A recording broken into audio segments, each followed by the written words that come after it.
What do you want to say? Huh? What do you want to know? What do you want to know? What is your key main teaching? Did you read my book? I haven't finished. It's quite a few books. Yeah, read the books and you'll know. Main teaching is mindfulness. You have to first develop mindfulness. Because without mindfulness, it's like driving a car without a key. How can you start a car without a key, right?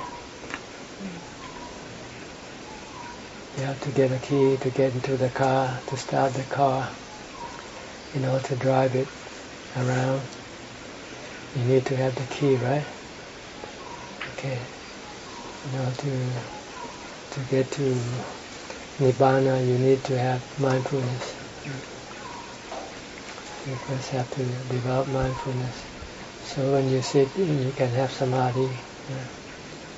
And when you have samadhi, when you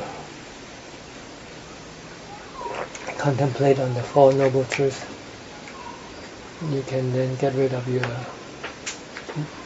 craving and desire,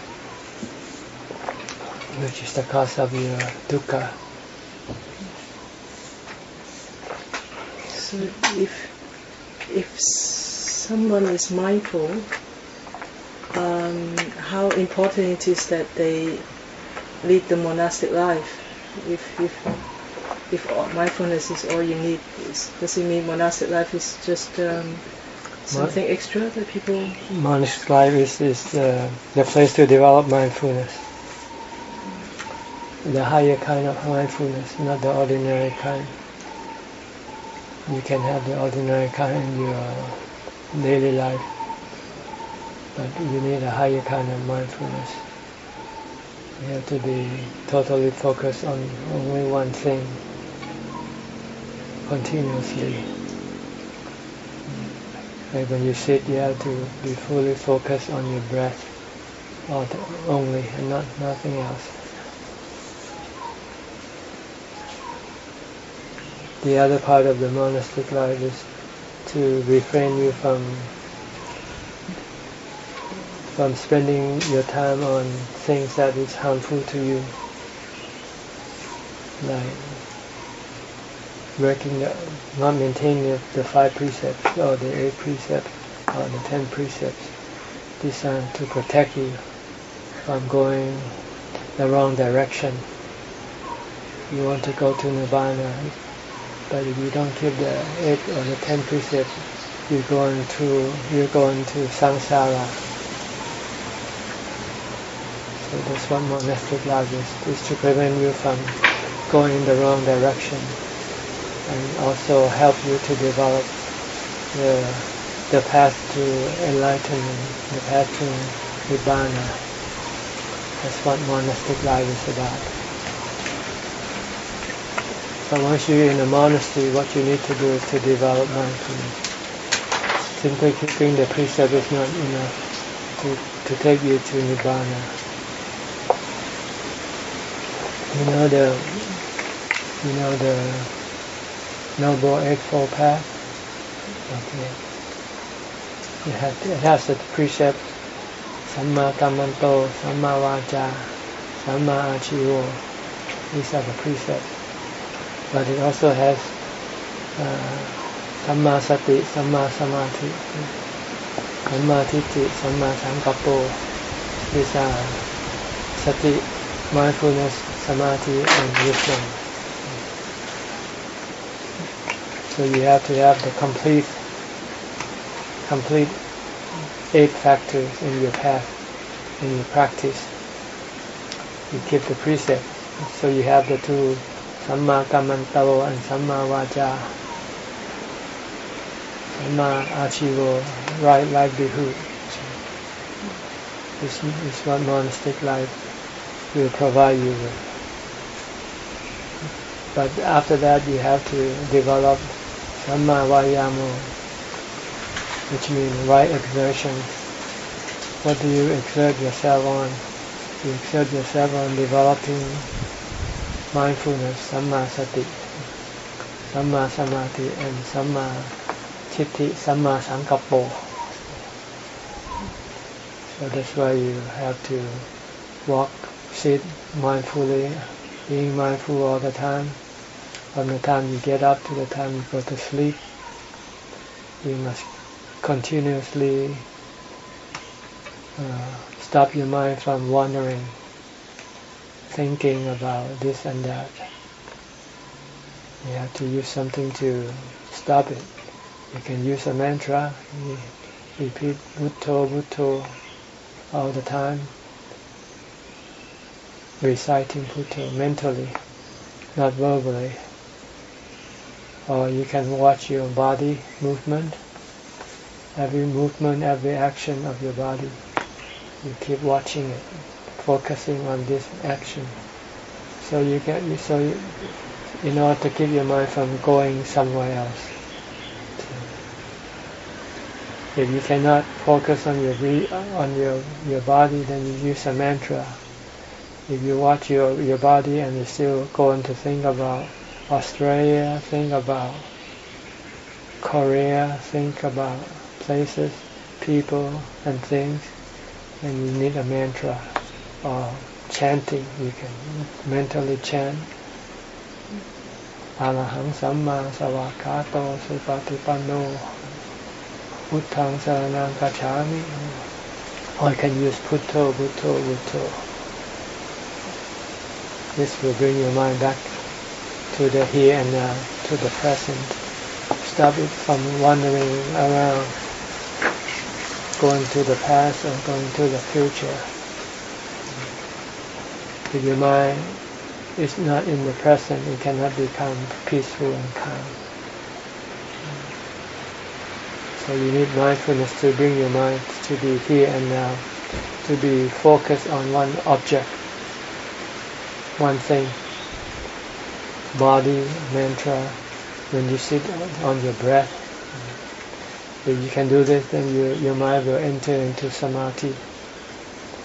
When your mind becomes peaceful and calm, you'll discover the real happiness. The happiness that arises from concentrated mind, rested mind, still mind, ubekkha mind. Once you have this, you will have the ability to resist your cravings and your desire.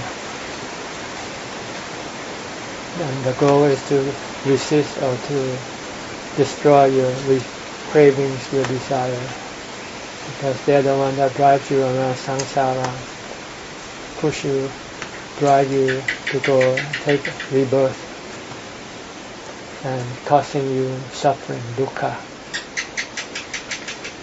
But if you have strong mindfulness, you can stop your desire, accompanied with your wisdom, the wisdom of the Buddha that show us that to do what the desire wants you to do is creating suffering for yourself, not happiness.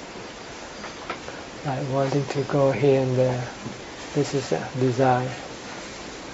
It doesn't bring you peace or happiness. It just brings you more desire. You will want to go more places. You have to sit down and concentrate your mind for it to become still. Once it becomes still, then you don't want to go anywhere. You find peace, you find contentment. Going around the world doesn't bring you any contentment. Bring you restlessness. So you have to find a place and stop your mind from going. It's what a monastery is for you to stop your mind from wandering around. But somehow your mind can sneak out of the monastery.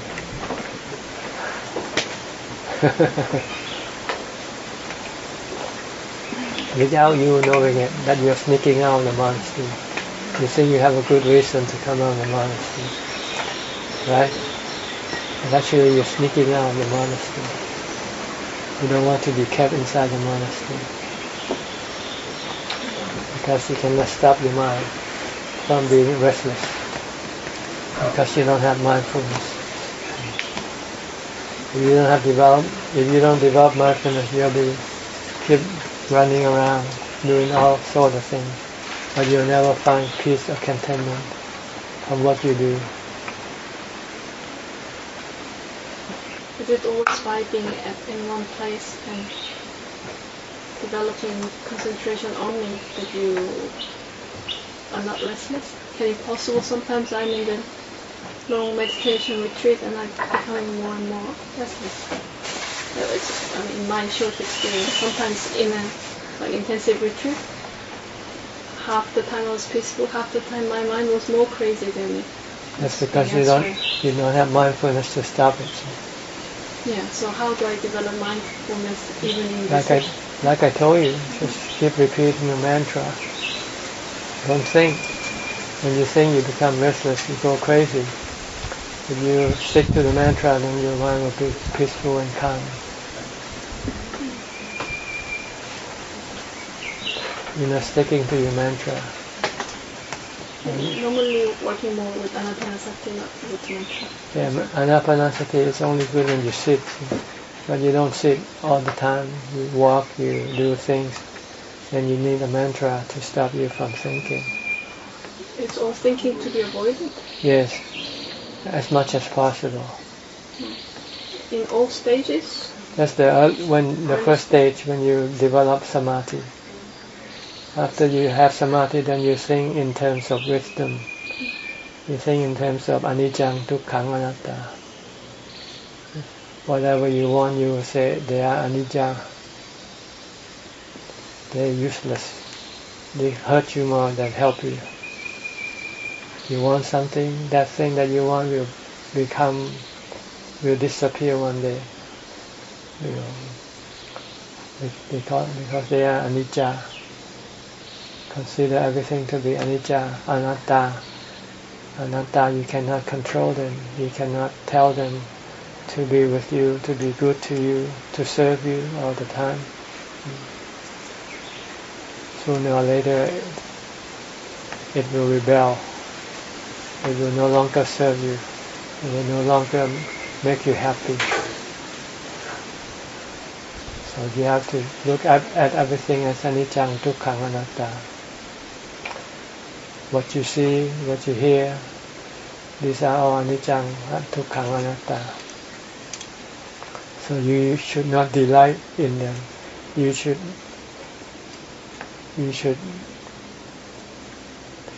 abandon them. You should let go of them.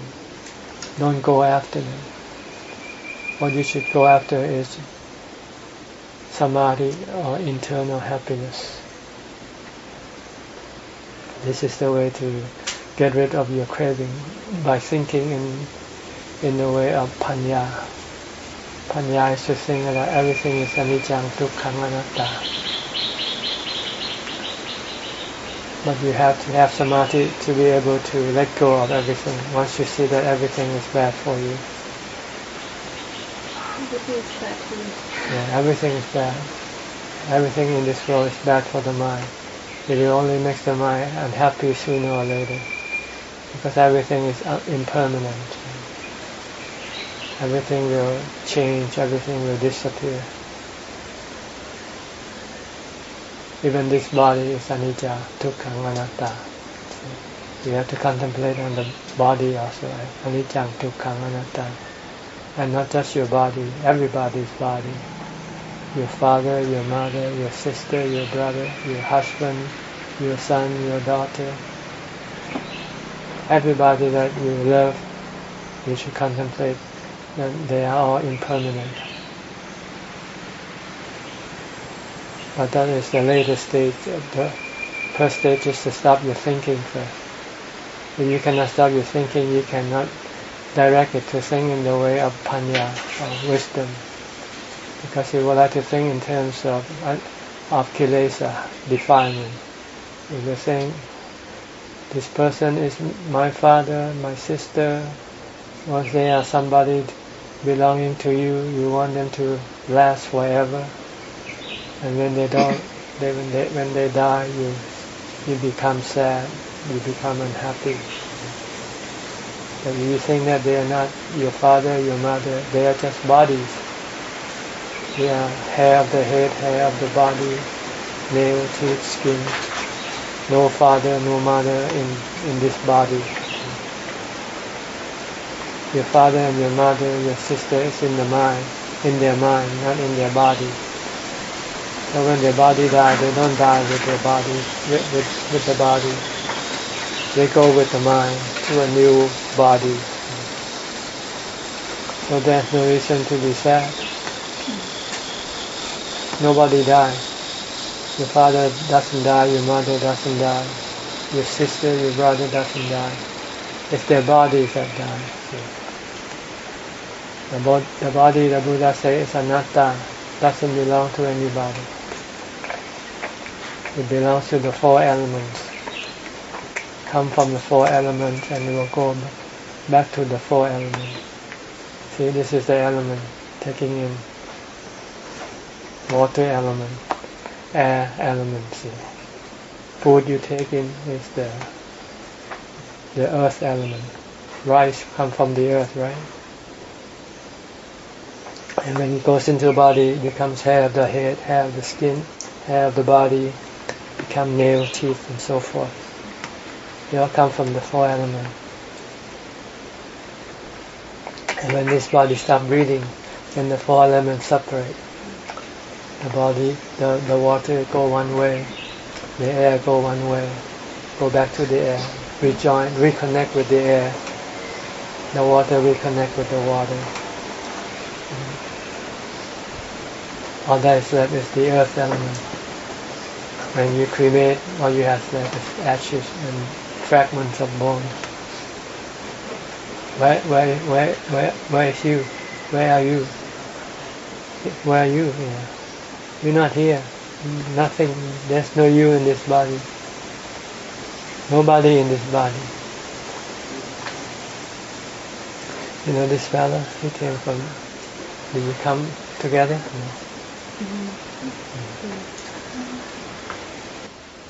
Okay. Question is, What's your name? What's your name? Come up here. Me? Billy. Come on up here. We are in the English session, so we want to get everything through. Where do you come from? Washington, D.C. Washington, D.C. What's your ethnic background? I'm sorry? What's your ethnic background? Chinese. Chinese. From D.C. Yeah. So, you're here by yourself? Yes. Who recommends you to come here? Ajahn Nando. Where? Who? Wat Yannasangwararam. You've been there? Yes. How long have you stayed there? 5 days, 4 nights. That's the first monastery in Thailand? Yes. You came directly from Washington D.C. to come to Thai monastery? I first went to Myanmar, Burma, and I went to some monasteries there as well. And what made you come over to Myanmar and Thailand? I'm trying to learn. Trying to learn. You could learn in the States.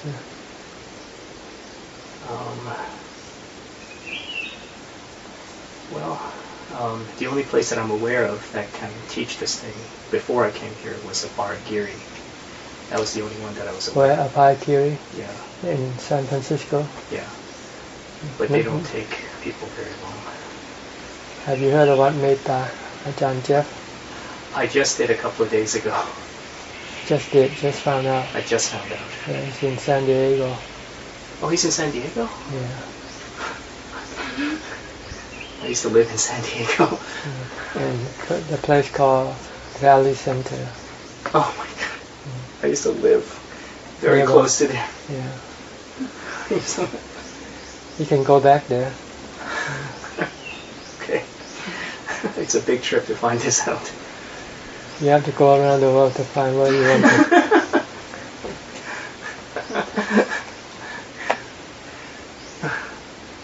Okay.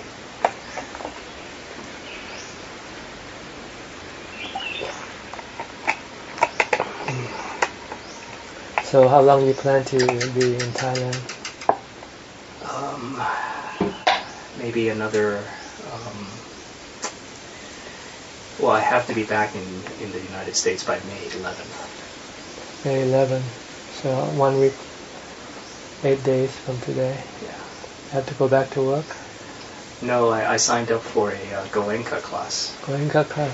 There are Goenka classes here in Thailand. But they're all sold out. Oh, you're sold out. Yeah. Sold out.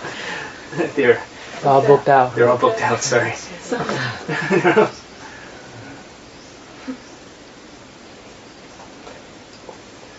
So the first monastery you went to in Thailand is Wat Yannasangwararam. Yes. I went to Amaravati a couple of times. Amaravati Yeah. in England. Mm-hmm. Have you met Ajahn Sumeto Yes. in Amaravati or in Thailand? No, in neither place. Or you meet him somewhere else? I met him at the city of 10,000 Buddhas. That's in California, isn't it? I heard he's back in Thailand now. He is right now in Australia, Australia. but he will be back in June. He's the first foreign disciple of Ajahn Chah. And once he became monks, other Westerners came and followed him. And then there are many Western monks. Ajahn Chah established the Wat Yannasangwararam for the international monks.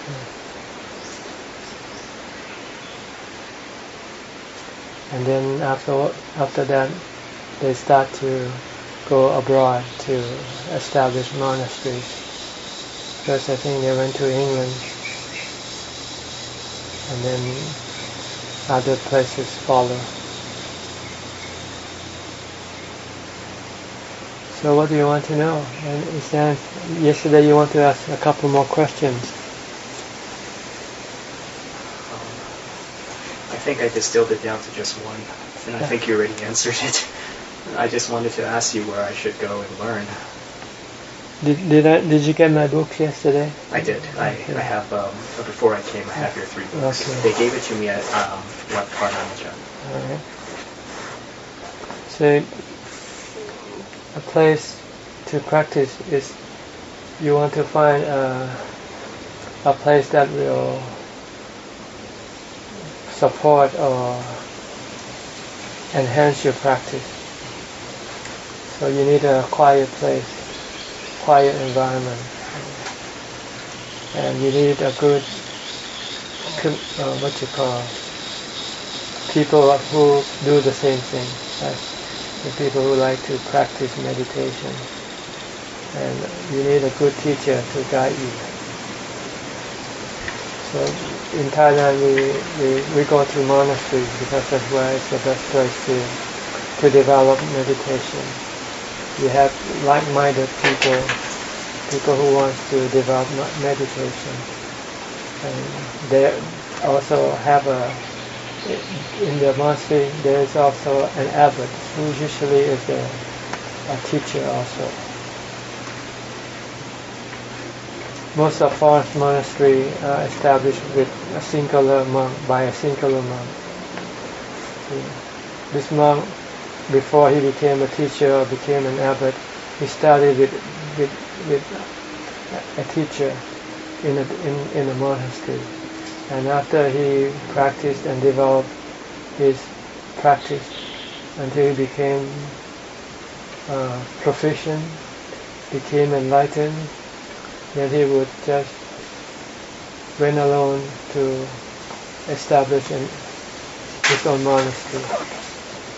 And when people heard of his wisdom, heard of his monastery, they flocked to him. they become another monastery.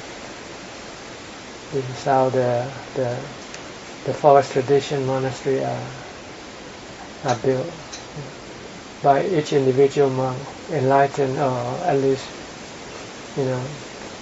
I'm not sure fully enlightened or not, but capable of meditation, let's put it that way.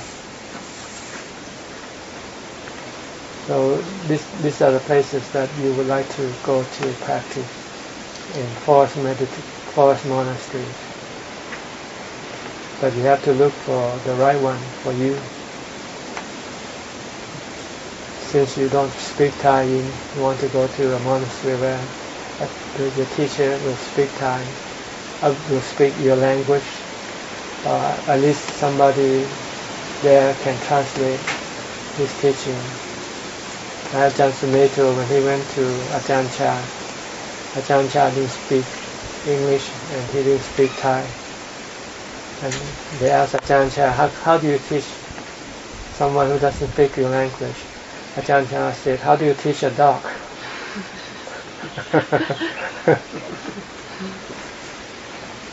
You teach them by example. See? Most of the teaching really in what your teacher does, by his action, by his example. Okay, there might be verbal things you need to say, but if you cannot say, at least you can teach by your physical action. So is that what you want to know? Is there a specific place you would recommend for me? Well, you're going back to Goenka. It's only for 10 days. Uh-huh. There will be it's not a permanent. Okay, I have an American monk. He's Luang Ta Mahabua disciple. His name is Ajahn Dick. Have you ever heard of his name? Ajahn Dick. Dick Sila Ratano. He just recently established a monastery in Virginia. Really? Yeah. So you can look that up somewhere, maybe in the... Just write Ajahn Dick, D-I-C-K, Sila, S-I-L-A-R-A-T-A-N-O.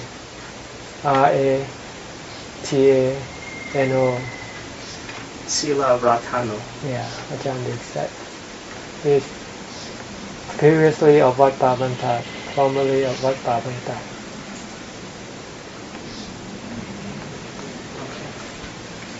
He stayed with Ajahn Mahabua for at least over 20 years. Until his death, I think. Ajahn Mahabua? Ajahn Mahabua. He's also my teacher, Ajahn Mahabua. So we are contemporary students of Ajahn Mahabua. And I heard he went back to Virginia. He came from Virginia. I live in Virginia right now. Oh, really? Sounds good. Yeah, this sounds perfect. In the forest somewhere in Virginia. I'm not sure which county or which. You just have to look it up. It's around. Thank you. Is that all you want to know? I have a question. I think when I hear that practice is necessary for the whole life, I think I understand some part of it, that it cannot be just very quickly done. So it does mean that I need to be able to dedicate my life just to the practice. But I do not have I don't find the idea of samsara, that I've been just wondering for aeons of life, that it was kind of me who's being reborn and have been living and will be reborn. So without believing samsara, without concrete belief in samsara and rebirth, I find that using this life only for the practice practically difficult. And I'm trying to understand samsara and rebirth, but then I guess, do you have any explanation or helpful things you might like to tell me? To inspire you to practice? Yeah, in which way can I actually understand them or dedicate my life only for one purpose of exiting samsara when I don't yet see the life as samsara sounds like very scary idea. Sometimes, things you cannot see by yourself, so you have to have faith on somebody else. That's why faith in the Buddha is important in Buddhism. Yeah, I was a Christian when I was young, so in a way, for me, it's a little bit difficult to believe in something now. Just knowing that I could have believed something in Christianity, it doesn't prove that it was the truth. The difference is, in Buddhism, what you believe in can be proved by yourself. Yeah, can be proved. But you need to have belief in order to get yourself started. Yeah. Like you have to believe in the doctor who will help you fix your ailment. When you're sick, you go to the doctor, right? So you believe that he is capable of helping you, curing yourself. It's the same way with the Buddha. You go to the Buddha because you believe that he can help you cure your suffering. And suffering doesn't have to involve samsara or any realm or rebirth. You are suffering right now, this very day. You run into unhappiness all the time, right? Or dissatisfaction. But even during the practice, when I encounter difficulties or dissatisfaction, or in a, let's say, monastic life, there is difficulties, dissatisfaction, how to encounter that or how to deal with that? Stick with your practice. Just stay with the practice. Yeah, you're not sticking with your practice, so that's when you become attacked by your own defilement. Yeah. But if you stick to your practice, then you are protected. You will be protected, and you won't feel dissatisfied or unhappy or anything like that. Whole time. Yes, mindfulness of time. You have to be mindful all the time, from the time you get up to the time you go to sleep. If you have mindfulness, then you can stop your mind from creating all sort of dissatisfaction and restlessness. Mindfulness is the controller of your thoughts. Yeah. It's like the braking system of an automobile. If you drive a car without the brakes, you cannot stop it, right? So it's going to run and crash into something all the time. It's the same with your mind. If you don't have mindfulness, your mind keeps running into sadness, dissatisfaction all the time. But if you have mindfulness, it will stop the mind from being restless, being dissatisfied. That's why I said from the start that you need mindfulness. Just tell yourself every time when you're dissatisfied or restless or sad, it means you don't have mindfulness. You let your mind go and become involved with whatever you see, with whatever you think. You have to bring your mind back to emptiness, to a mantra. Mantra doesn't have any meaning. Doesn't create any feelings. So when you think of your father, your mother, you start to worry about them. Right? Or you think of your financial status, you start to worry about it. But you don't think, then there's no problem, right? The problem is out there. See? It's still there, but if you don't think about it, they don't bother you. But when you start to think about them, then they start to bother you. But right now you're here. See? All the problems that you have previously, they don't bother you right now because you don't think about it. But when you go back to face their old problem, then they start to bother you. Or not even going back, just to think about them. So it's your thought that creates all these bad feelings inside you. And it's mindfulness and wisdom that will be able to entirely, completely get rid of all these bad feelings. At least mindfulness will stop you from thinking about them. And if you have wisdom will tell you how to tackle them. And you can tackle with all problems, all difficulties. All you have to do is let go of them. That's all. But you can't let go of them. You cling to them. And you want them to be what you want them to be. But sometimes they don't be what you want them to be. That's when the problem starts.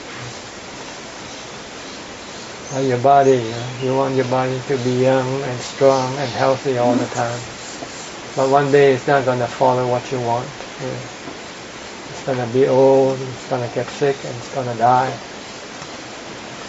But you can live with that and can still be happy if you know how to let go of the body.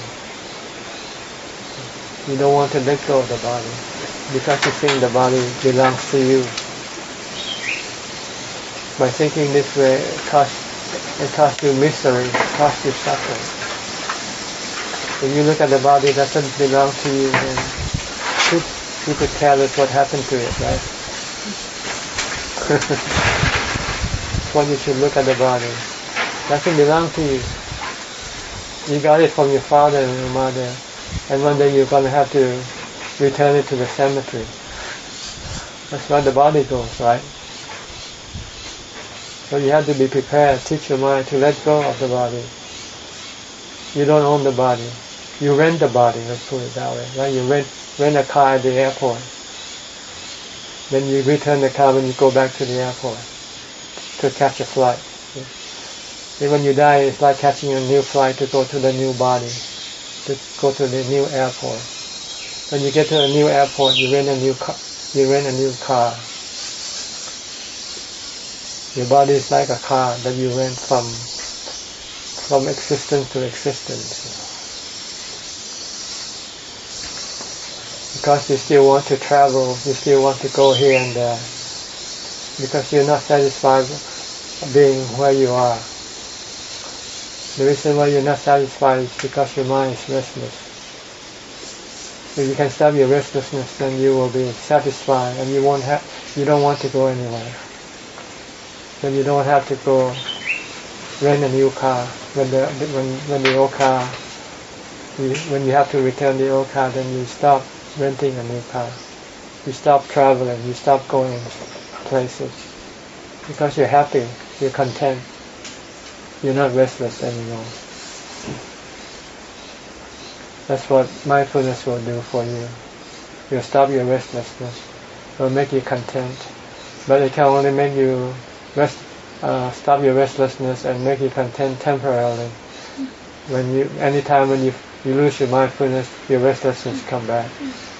If you want to get rid of your restlessness totally, completely, then you need wisdom. You have to look at everything that you desire or you crave for, that you want, that they are bad for you, not good for you. The only thing good for you is to be peaceful and calm. If you follow your craving, follow your desire, you'll keep following them, like going after your own shadow. You will never be able to catch your shadow that casts ahead of you. Every time you go after it, it keeps moving away from you. Every time you desire for something, once you get that something, then there's something else you want. So you just keep chasing after your own cravings. Even the desire to understand things is not helpful. There are good desire that is good for you. The desire to meditate, the desire to develop mindfulness. These are good. The desire to practice Dhamma, this is good. But desire to understand what is samsara, what is rebirth. Yeah, the desire to study the truth. It has to be the truth. Yeah. And not just the conventional truth, but the real truth, the absolute truth. That is the Four Noble Truths. That's what you want to study. Because once you understand the Four Noble Truths, you can then apply your knowledge of this Four Noble Truths to your advantage. You know, the first two Noble Truths is harmful to you. See? The truth of suffering and the truth of the cause of suffering. This is harmful to you. And the other two truths, the third and fourth one, they are beneficial for you. The truth of the cessation of suffering and the truth of the path toward that cessation of suffering. Right now what you're lacking is the path to that cessation of suffering. That's why you have to come and develop the Noble Eightfold Path. And in practice you need to start from Sila, Samadhi and Panya. So you manage the first step. You can keep the precept now, right? Now you have to go to the next step. Develop Samadhi. In order to develop Samadhi, you have to have mindfulness. If you're not mindful, if you let your mind think endlessly, you will never have Samadhi. Samadhi is the result of you stopping thinking. So you have to somehow stop your mind from thinking. So you need mindfulness to do this. Once you get Samadhi, then you can go to the next step, Panya or wisdom. Panya will tell you that everything that you crave for, desire for, they are bad for you. They are dukkha. Anicca, dukkhang, anatta. Why are they dukkha? Because they are anicca. They don't last forever. It might be good for you when you first get it, but when you lose it, then it becomes dukkha. And everything you have, you will lose it one day, sooner or later. So once you have Samadhi, then you have to contemplate on anicca, dukkhang, anatta of everything. The nature, everything is anicca, dukkhang, anatta. Be it people, places, or things, they are anicca, dukkhang, anatta. Is it good to think that terms, even though you don't have Samadhi yet? Samadhi yet? Yeah, but you cannot let go of them, see. You don't have the strength to stop your attachment. No. If you have Samadhi, then you can let go. Your mind will be stronger than your attachment. That's what you need to have first. And Samadhi also will give you happiness, so that you can let go of the other kind of happiness. But if you don't have Samadhi, then you will cling to whatever even if it gives you suffering, at least you can still find some happiness from it. The problem with Samadhi seems it's yet difficult to sustain it. I know. If it's easy, then everybody becomes enlightened. Yeah, you lose it.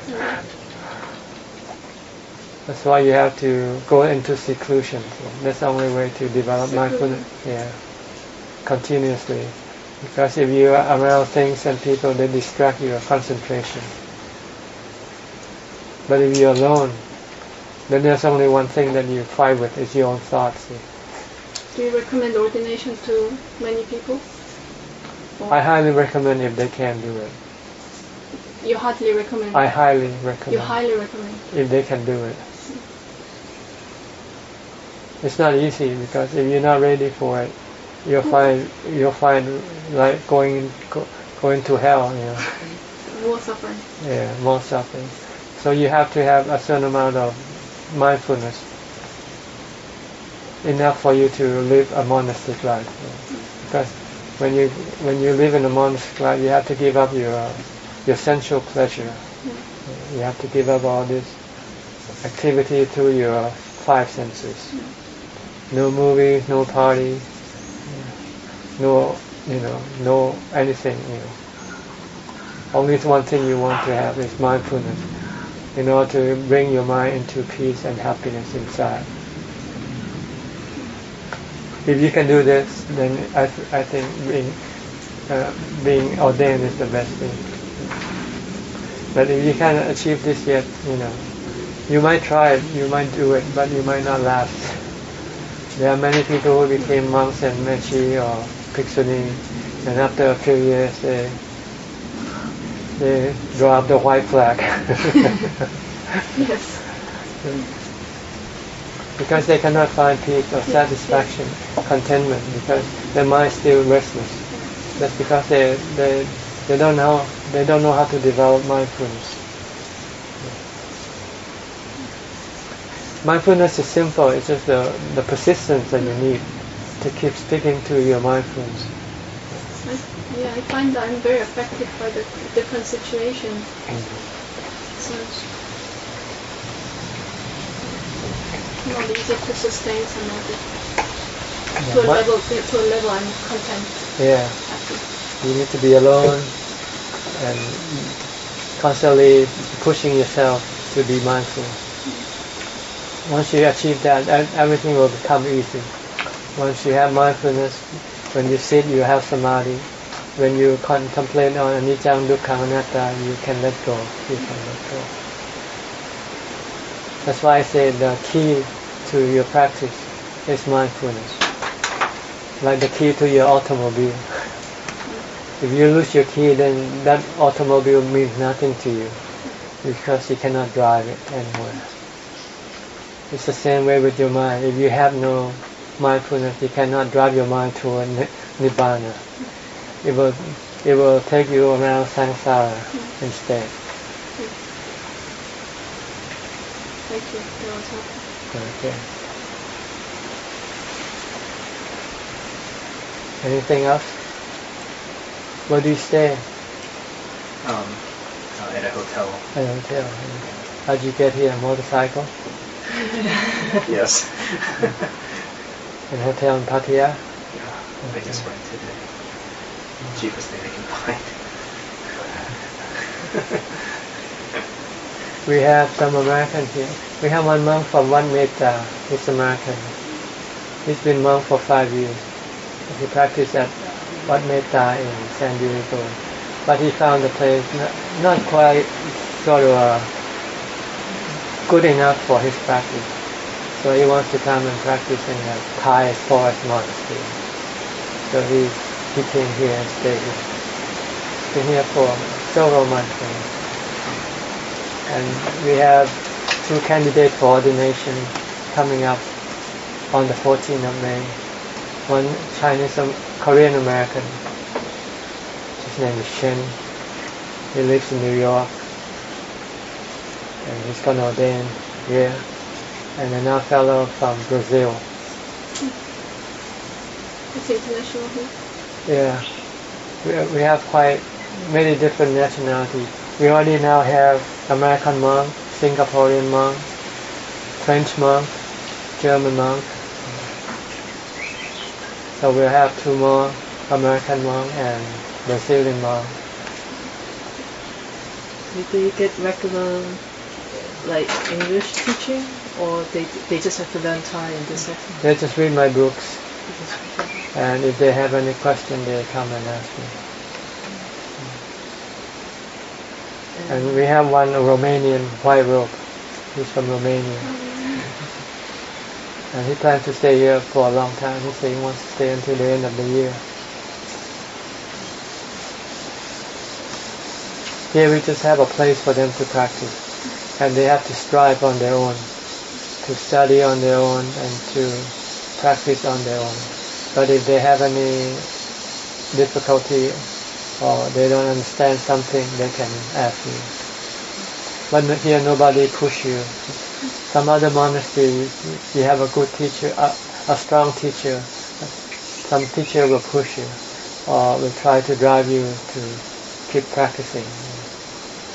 But here it's up to you. Is it a normal Thai monastery style, or it's just your style? Well, pretty much normal forest monastery style. It's like this. The difference is the teacher. There's no, since I'm not an abbot here, I don't consider myself to be the teacher. You're not the abbot? No. Okay, I thought you were. Well, this place belongs to the land belongs to the Thai Forestry Department, belongs to the government, and they allow us to stay and practice. And the monk, all of us here, is affiliated to the temple below, and the temple below has an abbot. Yeah. But they appoint me to be the leader of the monks up here, but not an abbot, because since this isn't really a monastery, it's a government land. So this is like a place where monks go wandering in the forest and practice. Ajahn, you were talking about not going around in, as far as I understand, both in the Vinaya and in the very commonly, at least in the Ajahn Chah tradition, they usually encourage you to stay in the monastery for your first 5 years as after you fully ordained. But then after that, they actually encourage you to actually learn from different teachers before you settle to maybe one way of practice or one style of a certain teacher or something like that. But I got the impression from what you were saying that you actually don't follow that, or you don't encourage to agree with that kind of style of practice? No, you stay 5 years with a teacher, so you eventually will develop a certain style of practice within that 5 years. So you don't need a new teacher for that. When you go away, it doesn't mean for you to go to a different monastery to look for different teaching from different teachers. When you go away from your monasteries, because when you stay in the monastery, sometimes you are burdened by the responsibility of the monastery, and you cannot practice full time. So sometimes you want to go away from the monastery to a quiet, secluded place, and so you can practice full time. That's what the purpose of going away from a monastery, to seek seclusion. But you have to already be in the level in which you can protect yourself and teach yourself. At least you should know what you need, what you want, what you should do. See, first when you have to stay with a teacher, because when you're newly ordained or when you start practicing, you don't know what you should do or what you shouldn't do. So you stay with a teacher, so the teacher will tell you what to do, like develop mindfulness. Once you're capable of controlling your mind, even though you cannot yet get rid of your cravings, at least you can control your mind to become calm, peaceful, not restless. And you find that living in the monastery, you are burdened with some other responsibility. So you want to go away from this responsibility, so you can have more time for your practice. Then you ask permission from your teacher. And if your teacher sees that you are capable and you really want to be alone for your practice, then he will let you go. But if you want to go just because you feel restless and you want to go someplace else, he won't let you go. If you insist going, he'll say, "Oh, you can go, but don't come back." What's the role of community life and solitude? Is it always solitude the best, and community life as little as possible? Community life is for the beginning, when you are still in the hatching stage. Like eggs, you need to be in the hatchery to help you. Once you get hatched, you want to develop on your own. Because when you live in community, you tend to associate, tend to have attachment, tend to have clinging activity, which will sometimes just disturb your practice.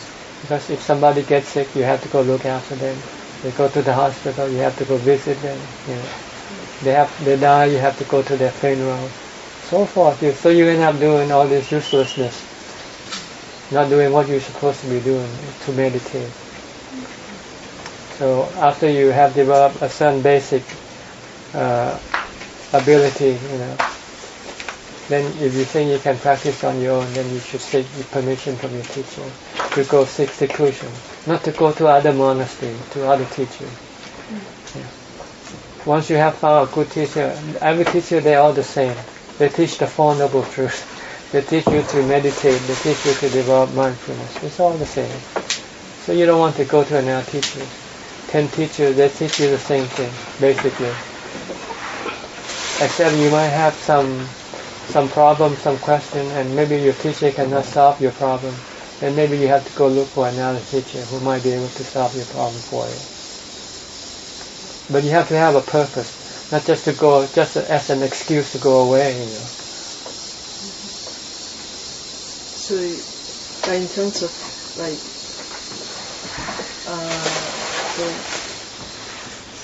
Go Is ahead. it okay? Yeah. It's in terms of, especially as a nun, that the requisites and support may not be as readily available. And 5 years, 5 buses is very junior. So to have support for really seclusion may not be readily available, as opposed to go to another monastery that may be more conducive in terms of environment. Like if it's a monastery in the West, usually it's quite busy because they're still building up. But in Thailand, many places already quite settled down and they're really well supported.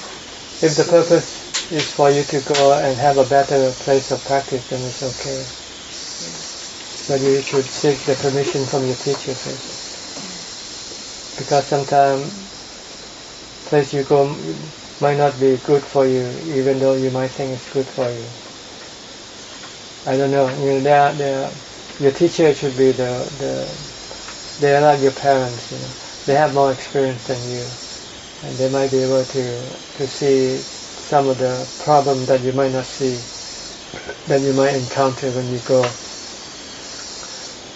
Once you have a teacher, you have to respect his decision. But if you find that he's not the right teacher or he's the wrong teacher, then it's okay to break away from him also. So there's nothing absolute in this thing. You have to use many factors to decide what is best for you. So the aim is always at the end, as much as you can, if you have time to practice. Because time to practice and in solitude, you do your meditation. Yeah. And everything else is only if you are still learning or you don't know what you're doing, then you need a stay in community. Yeah. What about like Tudong, or in the past more like pilgrims where they actually... That's what I mean. Tudong is to go away to seek seclusion. When a monk goes Tudong, he goes alone. But just to have seclusion and to have the time to practice all the time. When you go Tudong, you're by yourself. When you go on Bintabat, it only takes 20 minutes or so. When you come back, you eat another half an hour. Then you're free to practice all day long. But if you're in the monastery, it might take 3 or 4 hours before you finish your meal activities. And the surrounding is not quiet. You got people coming and going.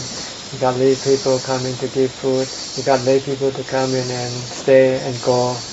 You sort of have all sort of coming and going. And if you're part of the monastery, you might have to have some responsibility to help with the monastery. So you end up doing a lot of work that you shouldn't be doing. They're good work, but they're not good for you, that's all. The work that's good for you is to meditate. So what about, can I ask, in your own experience, how long did you spend with the teacher and how long did you use your time as a bhikkhu in seclusion until you feel ready that you can teach all the time? Well, first when I look for a monastery, I wanted a monastery that has nothing to do with any other activities except meditation. And I was fortunate to run into Luang Ta Mahabua. He's very, very, very keen on meditation only. So he won't allow monks to take up invitation to go out and chanting to people's houses and things like that. And that monk who go and stay with him must stay with him for 5 years. Cannot go anywhere except for emergency cases. And when they're in the monastery, they're supposed to not to cling around, not to associate with other monks. Everyone lives separately, and everyone do their own practice. Anytime you see 2 monks together, he'll chase them away. And if they kept doing it, he'll chase them out, get rid of them, chase them out of the monastery. Yeah, so I found I was fortunate. Because when I ordained, I was looking for a place to practice. Because I have already practiced on my own, and I already have a teacher. My teacher was the Buddha, monastery. I read his books, his discourses, and I found that I could use his teaching to guide me. So what I did need was a monastery, some place where I can totally concentrate on my practice. Before that, I was a lay person, and I live in the house, so the environment is not as good. It's good enough. I live alone. I can practice on my own, but still there are other things that I not lacking. That you need to have. You need some environment which can scare you and cause you, some hardship, because then it will increase your intensity of your practice to counter those hardships. So I decided to become a monk, and I was looking for a monastery where it encourages only practice, and I found this monastery in Ajahn. And after having stayed with him, I found him to be very helpful in his teaching. I learned so many things more than I learned from the book. There are things that you cannot get from the book. So I stayed with him for 9 rain residents, and he allowed me to come and visit my parents only twice within these 9 years. But I wasn't looking for my parents. I was looking for something else. So visiting my parents wasn't my concern. I only go because they send me news that they get sick. Okay, so you have to go, go pay a visit, show your concern and so forth. But my concern was to take care of my mind. So I wasn't concerned about going here and there, look for a teacher or something, because I already know basically what I have to do. All I need was just the full foundation of mindfulness. Have you searched that yet? I wrote it down. Yeah. Okay. Read that sutta. It will tell you exactly what you're supposed to do. Have you heard of it? Have you read it? Will you follow the instruction in that sutta? I try. Okay. The Buddha said if you can do what he told you in that sutta, he guarantee you to become enlightened within 7 days.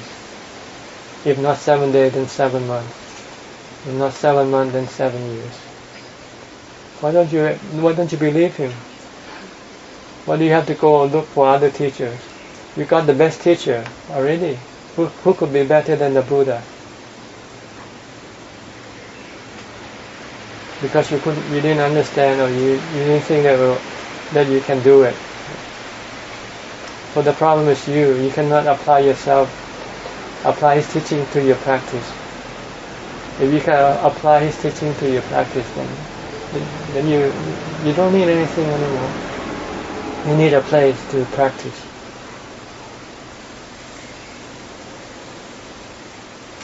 Okay. Have anything else? So I can give my time to other people. Thank you so much. Have you ever heard of a booklet called Guide to Thailand Monasteries? It will list all the monasteries in Thailand, on the meditation monasteries. What kind of teacher, what does he teach, what food you would expect, what kind of accommodation and so forth.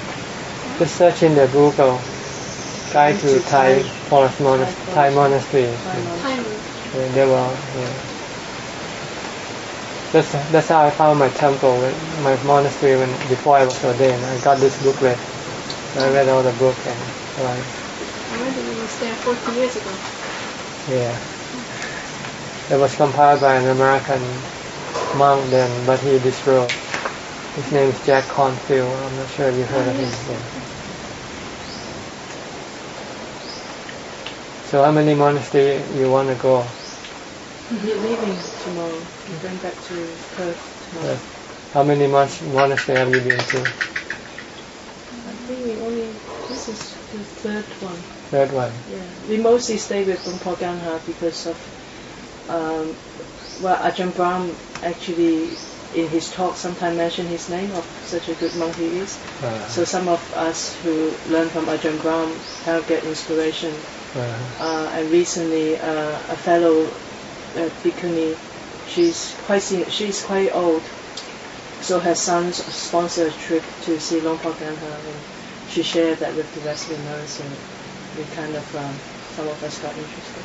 So most of the time we were with Longpa Ganha, and then towards the end we thought we'd just see a couple of places. What other monastery beside Longpa Ganha?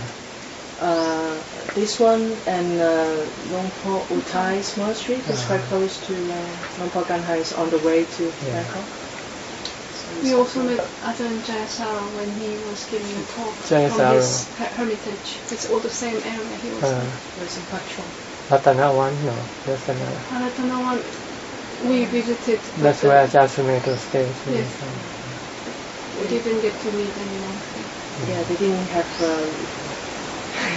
reception for anyone on that day. They were all venerating. So you're satisfied with your trip? It's satisfying. Yes, it's been good. It's really good. Okay. For me, I am beginner to the Buddhist practice, and I would keep asking her or other people, have you met Arahant? Do you know what Arahant's like? Can you describe to me, etc.? So in a way, for me, it was important to see if I start practicing, what can I expect? What kind of person could I become? In a way, it was important that I needed to see what. You live in Australia? Or? No, I'm Korean, but I lived in different places in Europe and New Zealand more. Australia, I just visited. Working and studying there. So where do you base now? In Korea or? Most recently, I was in Korea for a year. Before I was studying in France for 2 years.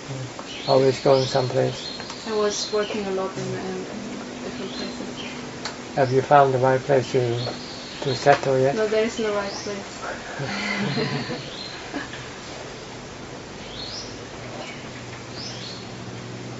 Okay, I'll give the Anumodana. เดี๋ยวจะให้พรนะใครอยากถามอะไรก็ถามยะถาวาริวาหาปุราปาริปุเรนติสาคารังเอวเมวะอิโตทินังเปตานังอุปกัปปติอิชิตังปฏิตังตุมหังคิปะเมวะสมิจจตุสัพเพปุเรนตุสังกปาจันโทปนะระโสยะถามณิโชติระโสยะถาสัพพิติโยวิวัชชันตุสัพพโรโควินัสตุมาเตภวัตวันตรายโยสุขีทีคายุโกภวะอภิวาทนาสีลิสะนิจังวุธาปจายโนจตารโหธรรมาวาทานติอายุวันโนสุขังภาลัง